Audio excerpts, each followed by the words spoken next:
Hi, welcome back to the new no treble column. This is Rufus Philpott, and I'm going to talk to you today about dissecting a jazz line by a brilliant alto saxophone player, Cannonball Adderley. And the line is from a tune called Limehouse Blues, which is on a Cannonball solo albums, Cannonball Adderley Quintet in Chicago. You're going to have the line as a PDF, a little bit of a written explanation of it too. To download, make sure you do that so you have it to hand. It's a 2-bar phrase. The phrase itself goes like this. I'll play it for you, and I'll give you a little counting on the bass so you can hear what's going on. And this is an 8th note phrase. I'll click some quarter notes so you can hear what's going on.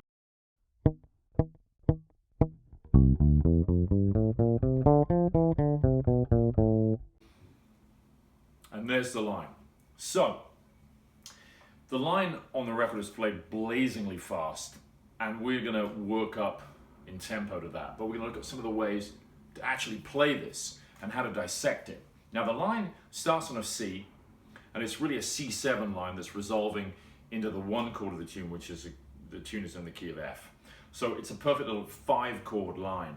And when I say mixolydian mode for this, that's the main vocabulary. That's the 5th mode of the major scale, the mixolydian. So C mixolydian starts on a C, goes all the way up to the octave C, but then it keeps going beyond the octave to a D. And in the second half of the phrase, the second bar, which you'll see in your transcription, the notes are D, F, E, D, and then this chromatic line C, B, B flat to A. Sounds like this. This is a second bar.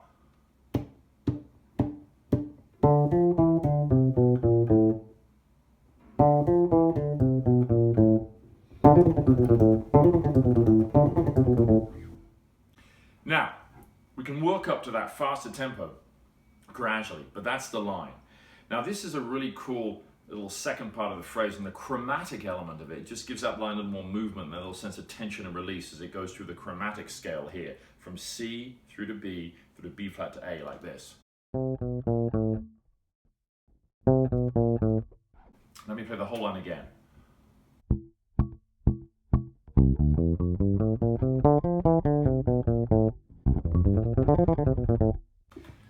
Now, when we're assimilating a line like this onto the bass, a couple of things to look at. Look at the structure of it, how it resolves. The last note in the line is an A. It's actually the 3rd of the 1 chord, F. So we could look at this line as resolving quite nicely into the 3rd of the tonic there at the end.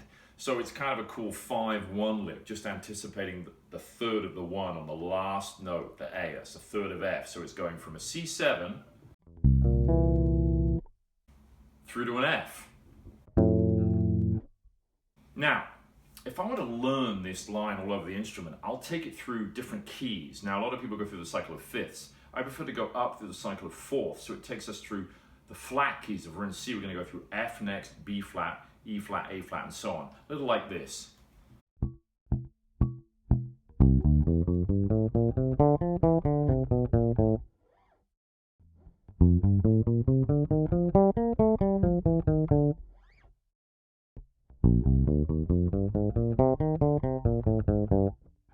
So you see what I'm doing there is I played the line at C7, C dominant idea, then to F, then to B flat, and so on. We can run that all the way through. Now, that's one way to do it. The second way to do it, try running this in whole steps. So I'm going to play this line, it's over the C7, 5 chord, like this pickup into 1, into the F.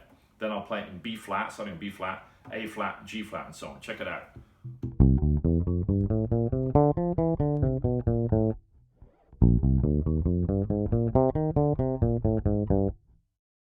And so on. We can run the whole thing like that.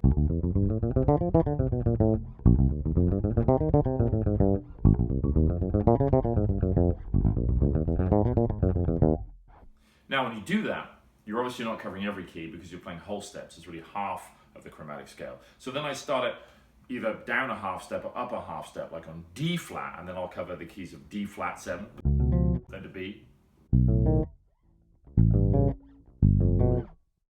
all the way down like that. Sound like this.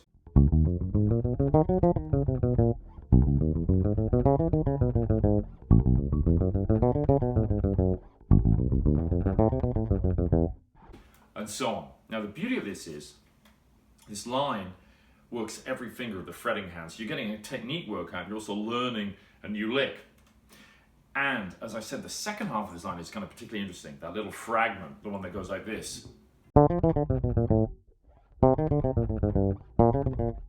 And so on. Now, if we look at that structure of that line, it's kind of interesting. And it doesn't just have to only work on a C7 or an F. It could work on other things. Now, as I play this, I look at the notes in this, in the original line, and if you look on your sheet, we've got D, F, E, D, C, B, B flat A.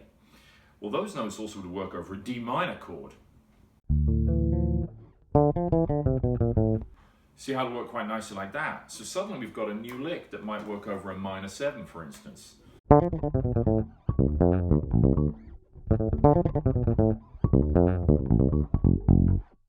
And so on. You can see it sounds quite nice over that D minor tonality.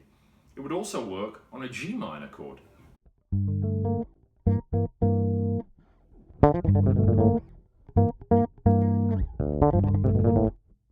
And what's interesting there, if we play the same lick, I'm not even changing the lick, I'm not moving any notes around yet. It now ends on the 9th of a G minor because this lick stops on an A, that second bar. If we're relating that to playing it over a G minor, that A now becomes the 9th. It's kind of interesting. It sounds more floaty to land on an extension like that. So now, the way I think of this lick is, I've got a 1-bar line that's kind of cool on a minor 7, and it starts on the 5th of the minor 7 chord I'm working on. So if it's G minor, the D is the 5th of G, right?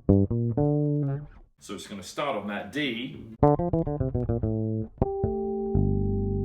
it lands on the A at the end. Really nice, floaty kind of.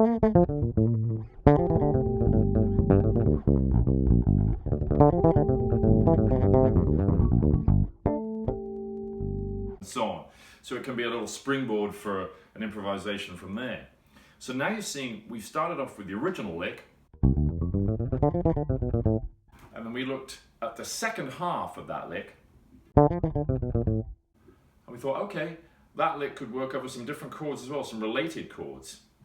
And you might well be seeing a pattern here in that these related chords, they're all really from the parent key of F. The G minor is a 2 chord of F. It's the second chord. If we're going through the diatonic 7th chords in the key of F major, so let's do that right now. So we've got F major 7. That's our first one. The 2 chord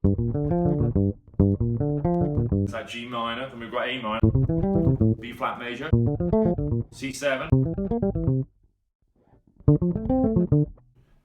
D minor, and so on. Now, we can take each of those diatonic 7th chords and see how this lick works on them. You can experiment, see what appeals to you. That lick itself could work quite nicely on different areas of this. I wouldn't use it so much on an A minor because the F is in there, and the F is not such a cool sound over the A minor. It makes it sound like a totally different chord entirely. But it would sound nice over the B flat major 7, this chord.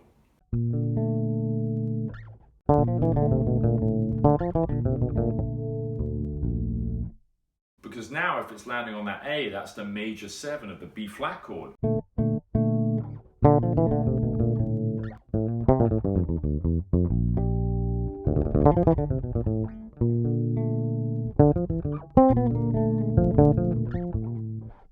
You see as I did it there, I did something else with the lick too, another little tweak.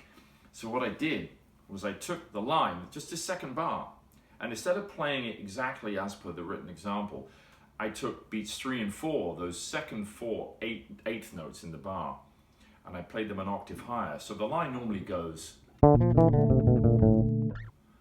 but I thought, why don't I play the second half of that an octave higher?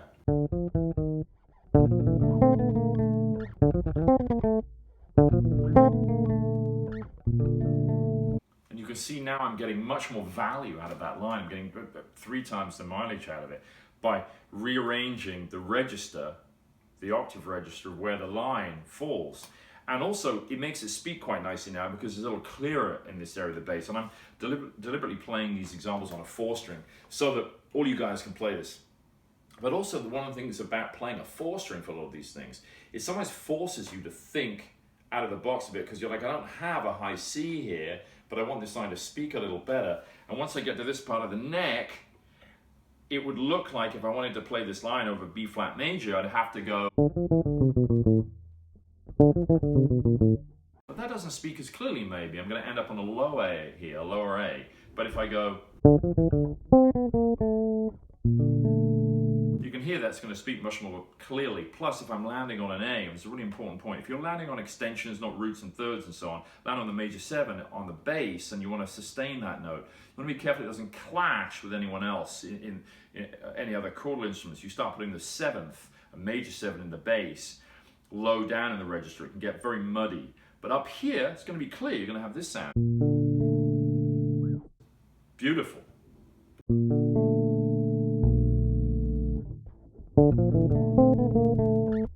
So now you guessed it, we're going to try moving that line around in that way. So let's take it through the keys. Let's move in whole steps. And I'm going to imagine I'm playing on a B flat major 7. So what I'm going to do is I'm going to play each major 7 chord and then the line that would accompany it. Check it out, like this.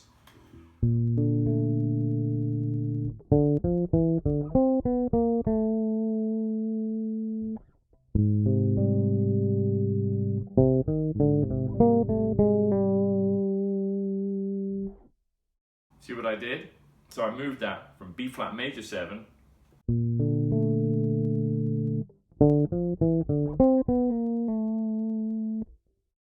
and then I moved it down a whole step to A flat major 7.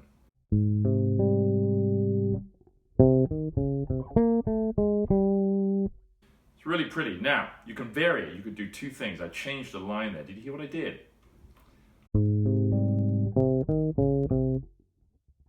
Notice that doesn't sound as good. One thing that this line is doing, if we play this over a major 7 chord with that structure, it gives us a sharp 11 in there, and that's really a beautiful sound. Listen to the original line. I'll play it as it's written. D, F, E, D, C, B, B flat, A. But we're playing over we're imagining it's over a B flat major 7 now, not a C7. Check it out.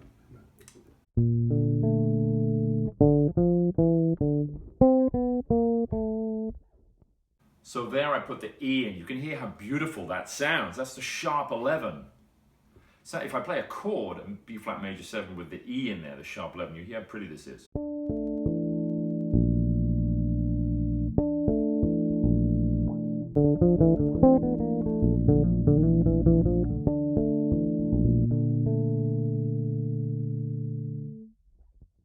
So you can see that the sharp 11 tonality is really pretty. So that original line now, if we imagine it's over that B flat chord, it gives us a sharp 11 and we end up on the major 7 at the end of the line. So the rule for learning this lick now over a major 7 chord is this. It starts on the 3rd of whatever major 7 chord we're playing on. So that line that starts on D, we're looking and thinking, okay, how can I play that on a major 7? Well, I know that if I'm going to make that work, that's the 3rd of my major chord. So D, C, B flat. It's the 3rd of a B flat major chord. So you can see how it fits. Here's my major chord. Let's move down a whole step to A flat major 7. So now the line starts from that C, the 3rd of the A flat.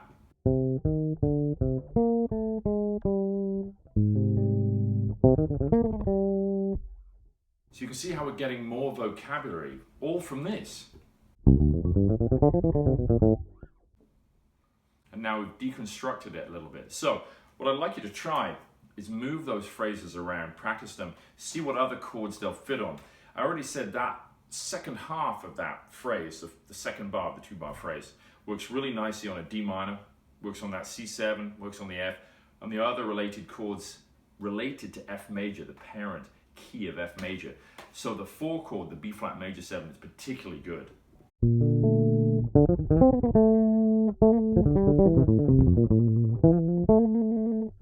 Really nice. So you could again move that in whole steps around the bass.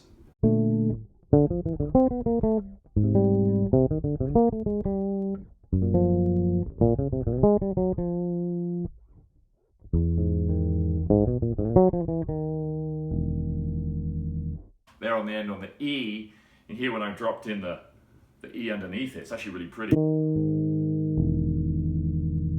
So have fun with that. And that's a really neat little insight into when you transcribe a line, how you can get more mileage out of it. Don't just think of, well, if I've transcribed this lick and it fits over C7, maybe part or all of that line will fit over another chord that's related to the parent key from where that chord is heading to.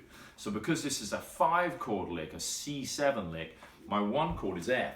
So I was looking at all of the related diatonic 7th chords from the key of F, and then looking at, this line could sound pretty cool on some of these other chords that I find in the parent key, like I said, over D minor, over C7, over B flat major, over G minor. Some it sounds better than others because of the notes it starts on, and particularly the note it resolves and ends up on.